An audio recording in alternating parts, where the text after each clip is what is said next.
Nous vous emmenons dans un endroit très particulier. Nous sommes au bloc opératoire d'SOS Main à Elkirch avec le professeur Philippe Liverneau. Bonjour monsieur Liverneau. Bonjour. Merci de nous accueillir chez vous. Ici, vous êtes en plein travail. On va revenir sur ces accidents de Nouvel An. Encore une fois, trop d'accidents à Strasbourg et partout en Alsace, dû au pétard. En tout, je crois qu'il y a une vingtaine d'accidents qui ont été recensés à Strasbourg, dont des très graves. Il y a eu un mort, on va y revenir.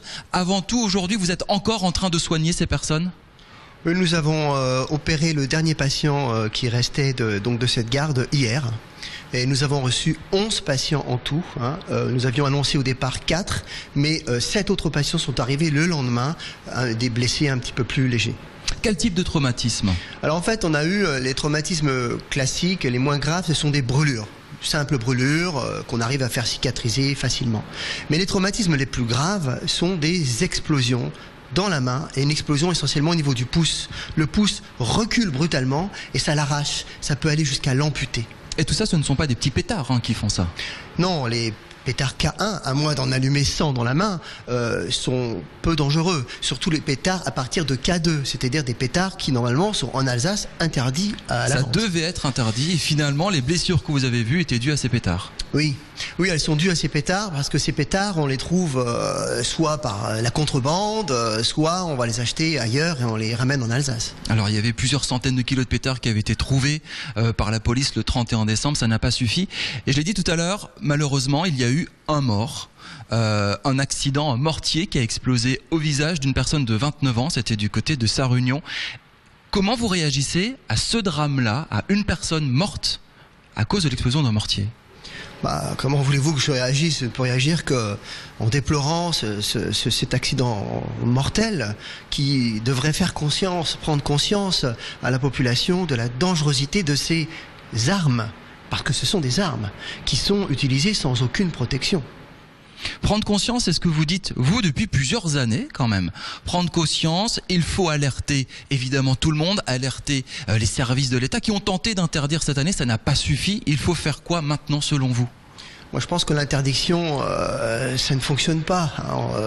On voit la prohibition. Pas plus de répression alors ?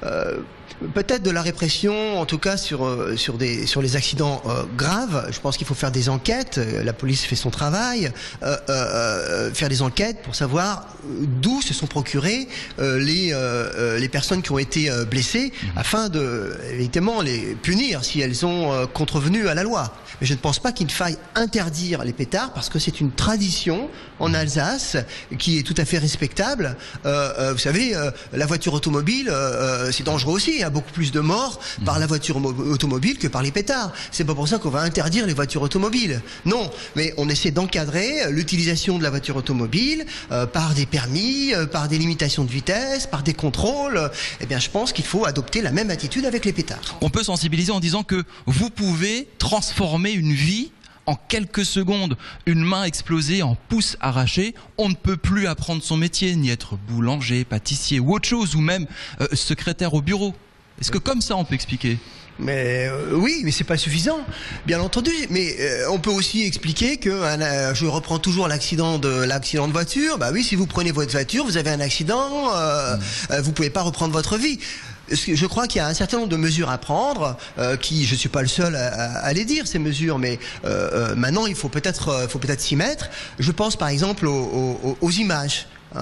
Ces images de mains explosées avec des amputations, je pense qu'il faudrait obliger les fabricants à apposer ces photographies comme sur les paquets de cigarettes. Exactement comme sur les paquets de cigarettes. Alors ça n'empêchera pas les gens de fumer, ça n'empêchera pas les gens de jouer avec des pétards. Mais ça peut faire peur.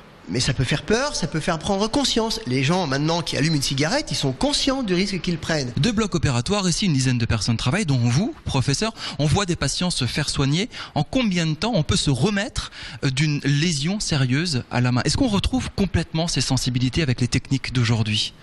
Tout dépend de la gravité. Si c'est une simple brûlure ou une plaie avec une explosion de la peau, en quelques semaines, on retrouve l'usage normal de sa main. Mais les lésions les plus graves, comme celles dont je vous ai décrit, l'arrachement du pouce. Parce que c'est la lésion la plus classique, c'est l'explosion dans la main d'un pétard, c'est l'arrachement du pouce. Vous comprenez bien que si le pouce est complètement amputé, eh bien, votre vie va être transformée. Nous essayons toute la nuit, et c'est ce qui s'est passé encore le 31 décembre, où toute la nuit, les 2 blocs opératoires ont fonctionné. Sur 2 patients qui avaient les pouces arrachés, nous avons, mon équipe a utilisé la microchirurgie de pointe pour essayer de réparer ces pouces et les autres doigts atteints. On a réparé les artères, les nerfs, les veines, les muscles, les tendons, les articulations, l'os. Le pronostic est, évidemment, si on essaye de faire le maximum pour faire cicatriser ses doigts, fait qu'il y aura toujours des séquelles, même avec la meilleure technique possible. Merci beaucoup Philippe Liverneau de nous avoir accueillis ici au centre de chirurgie SOS Main à Illkirch.